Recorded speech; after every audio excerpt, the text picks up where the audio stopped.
Be me. 29. Marketing manager at a skincare startup in Austin. I make decent money, live alone, have my own car, and keep myself in shape. Everyone always says I'm doing great. Career woman, independent, beautiful. And yeah, I guess I am. But lately, I've been realizing I'm still waiting. Like, I've built this version of myself that's supposed to attract the right kind of man, the kind who can keep up. But somehow, every guy I meet just ends up disappointing me. It's not like I'm asking for a billionaire. I just want someone successful, ambitious, the type who has his life together. 6 feet, confident, probably makes 6 figures. Basically, someone who can match me. And I swear that's not even high standards anymore. Everyone I know says the same too, so it's reasonable. Whenever I talk to my girlfriends, it's always the same kind of conversation. I could never date a broke guy. Or, if he's not investing in crypto or real estate, what's he even doing? It's just assumed now that men our age are either building something, trading something, or flexing something. Everyone online flexes success. It feels normal now that every average guy must be doing well. Like, even my co-worker's boyfriend just bought a Tesla, and she talks about it like that's totally standard. And so yeah, that's kind of how our friend group thinks. We do brunch, talk about the kind of men we'd never tolerate. Cheating, insecurity, and most importantly, stinginess. All immediate red flags. Everyone's trying to manifest a certain type. Generous, confident, protective. One of my friends said she'd rather be single than be with someone who can't spoil her. And honestly, I get it. If a man really values you, shouldn't he want to give you everything? I mean, I worked hard for my life. Why shouldn't I expect a man who's done the same?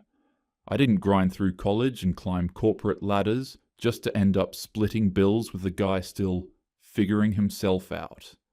Sometimes I think about how different things feel from when my mom was my age. She married my dad at 26, and back then, being a good provider was enough.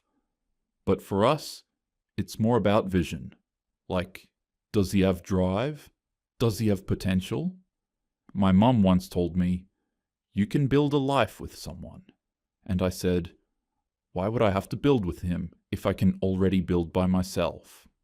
I grew up on shows where men proved their love through effort, dinners, trips, surprises. And I've seen enough couples where the guy genuinely pampers his woman. So yeah, I believe that still exists. That's what I want. A man who treats me like I'm special, who makes me feel taken care of. Not because I need it, but because I deserve it. People online love to say women today have unrealistic expectations. But from what I see, the world's just moved forward. If men can build crypto portfolios and luxury watch collections, why shouldn't we want that kind of partner? We're not gold diggers. We're just setting standards based on what's out there. I mean, look around. Everyone's flaunting something. Success feels so normal now that anything less just looks like failure. That's why I can't stand when people say, you should give average guys a chance. Like, sorry, but what's average even mean anymore? The average guy is probably online bragging about being hustle culture anyway. I just want one who actually backs it up. And I know he's out there. I just haven't met him yet. Work's always been boring, but lately I've been talking to this guy Oscar. He works in analytics, numbers, data reports, that stuff. 32, quiet, polite, always on time and never loud. Very predictable dude, I guess. We started chatting more during coffee breaks and late afternoons when everyone else was half zoning out. He'd help me with reporting, explain things I didn't get, and sometimes tease me that marketing just makes everything look pretty while data does the real work. I'd roll my eyes, he'd grin. It became kind of our running joke. He'd save me the good coffee pods before the interns used them up, or bring over a printed report before I even asked. Once, when my laptop froze right before a client call, he dropped what he was doing and spent 10 minutes fixing it. One morning, he brought an extra breakfast taco from the food truck downstairs and said, "They gave me an extra one. Figured I'd offer it before someone else grabs it." I knew that wasn't true. The guy never even eats breakfast. But I just said thanks and acted like I believed him. He was always doing those small, considerate things, not in a creepy way, just genuinely thoughtful. The kind of guy who notices when you're stressed and asks if you're okay without making it weird. Then one Friday, he asked if I wanted to grab a drink after work. He said it so casually I almost didn't register it at first. Just, "Hey, I'm heading to that bar across the street later. Wanna join?" And I hesitated. Because Oscar's nice, like genuinely nice, but he's, well, normal. Average height, average build, kind eyes, steady job. Drives a grey Honda or whatever that rusty thing was. The kind of guy who meal preps and sticks to a budget. And okay, I'll admit, I got curious. One afternoon, I went to ask HR about salary bands, pretending I was helping my cousin, who was interested in applying for an analytics position. The HR girl laughed and said, "Oh, those roles pay around 70, 75, depending on experience?" I smiled and nodded like it was casual, but in my head, I was already doing the math on Oscar's numbers. 70 grand. After taxes, that's maybe 5,000 a month. Rent, bills, gas, groceries, he'd be lucky to save 1,000. Not terrible, but definitely not enough for the kind of life I picture.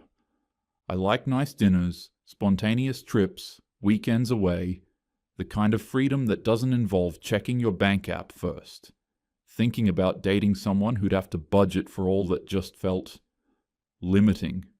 He seemed comfortable. Too comfortable. The type who's fine clocking in and out, meal prepping, doing his little savings plan. And I could already see it. The grey Civic, the quiet condo, splitting groceries at Trader Joe's. My whole body just said no. That's when I decided. Nice or not, Oscar wasn't it. So I smiled and said something like, I've got plans tonight, which was a lie. I just didn't feel that spark. And honestly, I couldn't picture myself getting excited about someone like him. That night, I told my friend Jasmine about it over FaceTime. She laughed and said, "You turned down Oscar?" "He's actually one of the good ones," I said. "Yeah, he's sweet, but not really ambitious, you know? Feels too safe." She kind of shrugged, said, "Fair, but those safe guys are the ones who actually stick around." I brushed it off. Stability's nice and all, but I don't want my life to feel small. After that, Oscar didn't really hang around my desk anymore. I'd still catch him in meetings or passing by, and he'd smile politely. But that was it. I figured he got the hint. Then a few months later, I was scrolling through Instagram at lunch and saw this photo pop up. Oscar, standing in a park, arm round a girl. Caption, "She said yes." I literally did a double take. I clicked on the tag. It was Samantha, the girl who used to intern with us last summer. She was sweet, a little quiet, wore floral dresses, always brought homemade lunches. I liked her well enough, but she had this small town energy, soft-spoken, nice, a little shy, the kind of girl people describe as sweetheart material. I remember thinking, oh, so that's his type. When I walked into the office the next day, everyone was talking about it. How adorable their engagement photos were. How Oscar and Sam are such a perfect match. Someone said, "She's lucky, he's one of the good guys."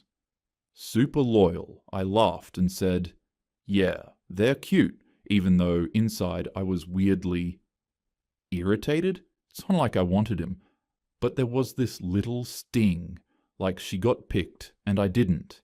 And it's not even about Oscar.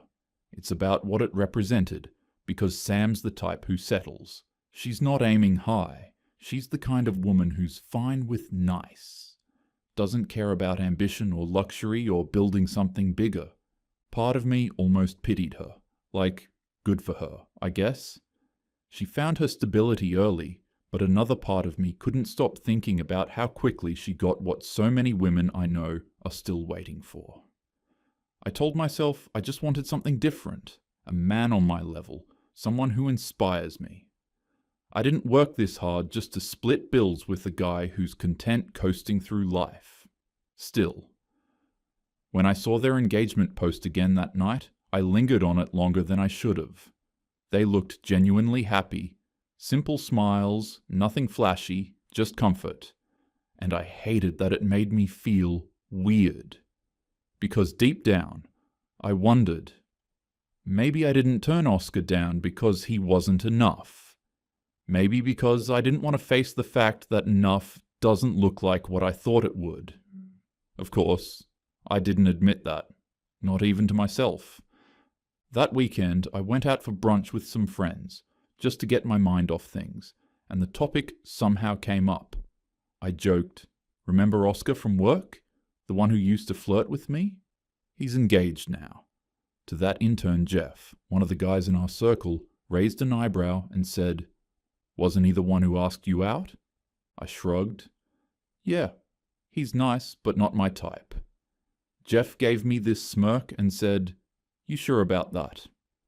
"So what's your actual type then?" I laughed, thinking he was joking, but he just looked at me. I told him the truth, or what I thought was the truth. I don't know, just someone established. Tall, fit, makes good money, knows what he wants. 6 figures maybe. That's not crazy. Jeff put down his fork. "You realize you just described about 5% of men, right?" "Please," I said, rolling my eyes. "Every guy I see on Instagram is making bank, driving nice cars, and buying houses. What 5% are you on about?" He shook his head. "Instagram isn't real." The table went quiet. Even my friend Jasmine was watching him now. He started listing numbers like he had them memorized. Only about 15% of guys are 6 foot or taller. 10% make over 100 grand. Combine those, you're already down to 3 or 4% of the male population.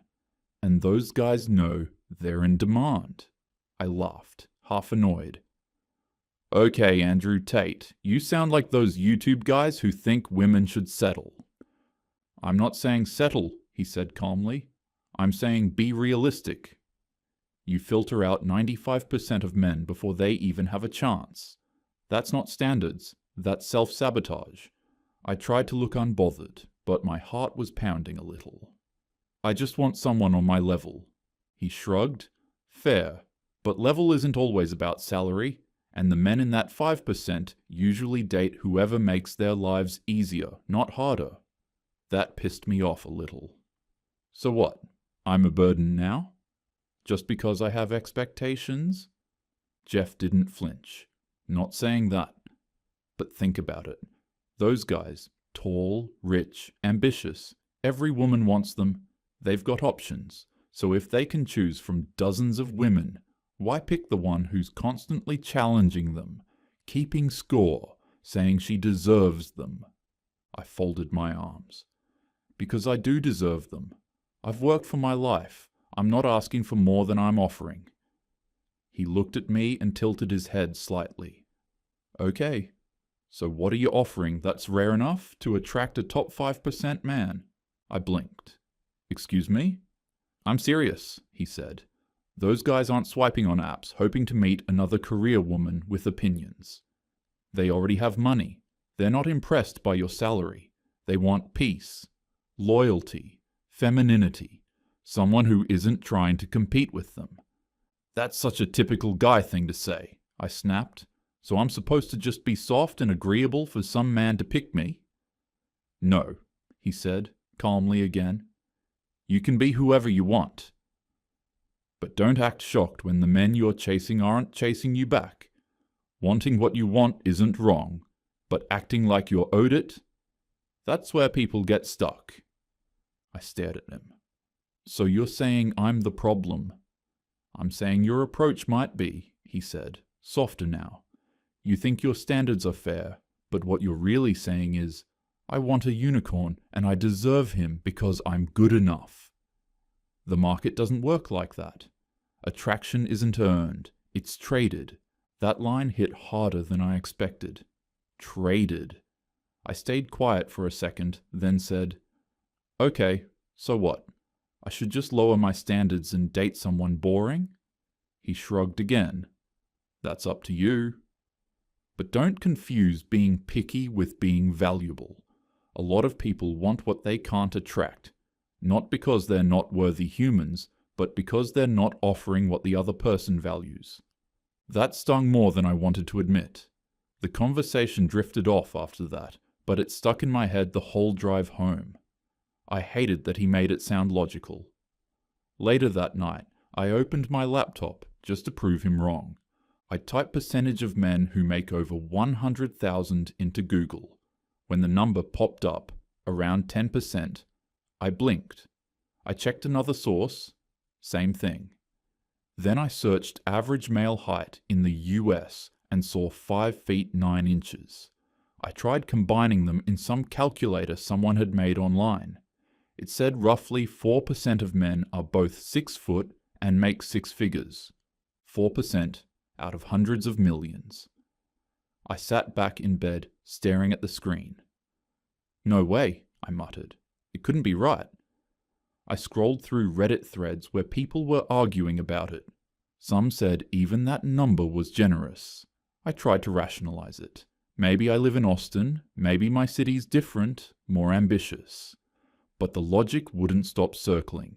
If that small group of men existed, of course they'd have options. Of course they'd play the field. And suddenly, a lot of things made sense. Why the perfect guys on apps always flaked.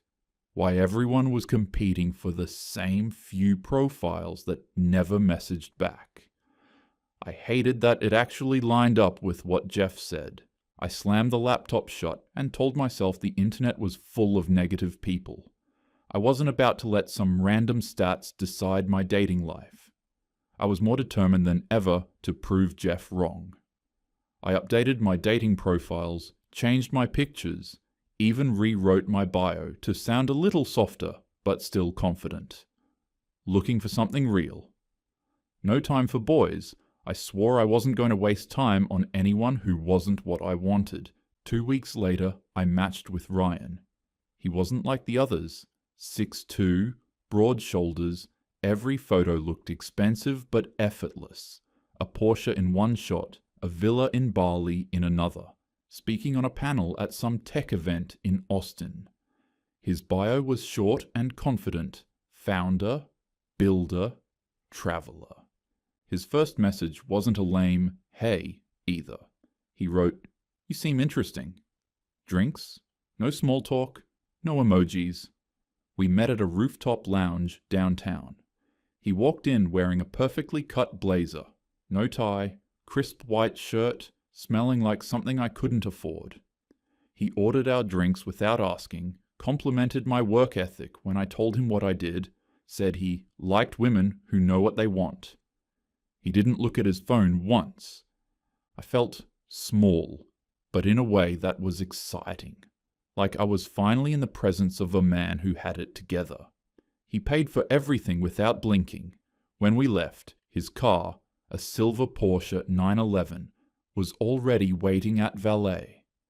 He opened the door for me like it was nothing. I can't remember the last time I'd felt that giddy. We ended up at his condo later that night. I told myself it was okay. This wasn't like the others. This was Ryan. The guy I'd been manifesting. If anything, letting him in early would show I wasn't playing games. The next morning he kissed my forehead and told me he'd call. I texted Jasmine from his balcony. Finally met a real man. She sent a string of heart emojis back. Met the girlies that weekend, I bragged. Tall, rich, confident, driven, and so different from the guys I'd been wasting time on. Jasmine joked, Sounds like your vision board came to life. I smiled, thinking about Jeff's words and mentally saying, "Who's delusional now?" For a couple of weeks, it felt like a dream.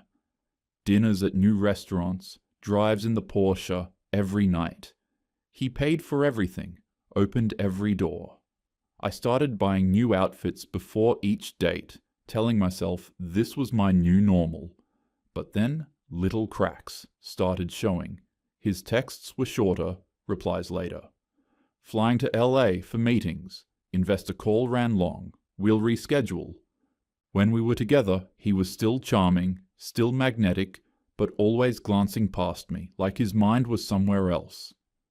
One night, after another perfect dinner, but yet another vague, busy week ahead, I couldn't hold it in anymore. We were in his condo, lights low, the city glowing outside his window. "So," I said, trying to sound casual, "what are we?" He leaned back on the couch, draping an arm over it. "We're having a good time," he said. "Why do we need to label it?" My heart dropped. "Because I'm not trying to be just another girl you're seeing." He smirked a little, not unkindly. "Look, you're great. Really. But I'm not looking for anything serious right now. I'm focused on my business." "So what, you just date around?" I asked, my voice sharper than I meant. He looked at me evenly. "I've worked my ass off for 15 years. I didn't build this life to get tied down right away. I have options now, and I earned them." I blinked. "What's that supposed to mean?" "You've got standards, so do I," he said calmly. "You wanted a man at my level. Well, men at my level have choices, and they're careful who they commit to. We don't rush into things just because someone thinks we should." It felt like a slap, my own words, coming out of his mouth. I tried to laugh. "So you're saying I'm not good enough?" He shook his head. "I'm saying you're not the only one. That's reality. You know how you filter out 95% of men before you even give them a chance? Same thing up here. Top-tier men filter too. We have to. Otherwise, everyone thinks they deserve us." I opened my mouth, but nothing came out. He added softer now, "You're amazing. But I'm not ready to give up my freedom. That's not about you. That's about where I'm at." I held it together until I got in the car.